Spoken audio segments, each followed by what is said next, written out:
The Human Rights Commission joins the international community in commemorating the United Nations Day of Older Persons, which falls on 1st October annually.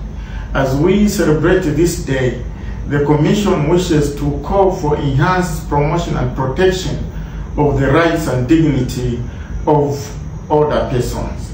It remains a deeply disturbing reality that in most African countries, including Zambia, older persons continue to face discrimination, violence, even death due to a number of superstitions based on economically motivated myths, as well as due to misinterpretation of the conditions that affect older persons.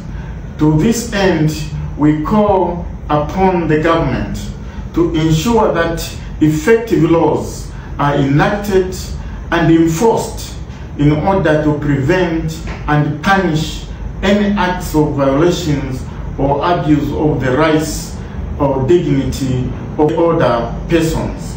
The United Nations this year is celebrating the Day of Older Persons under the theme Older Persons Driving Local and International Action, Our Aspirations, Our Well-being, Our Rights.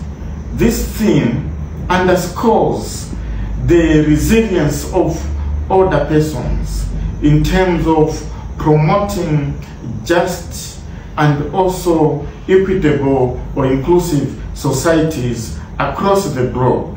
We are calling upon the government to establish a mechanism for consultations and participation of older persons in many spheres of national development, including legal and policy formulations, as well as in building and maintaining peace and unity for the country. Older persons are a national heritage and they must be treasured and protected as such. Therefore, as we celebrate this very important day, we call upon families, societies, and the nation at large to treasure our older persons and embrace them as a national heritage that must be promoted and protected at all costs for the well-being of the nation at large.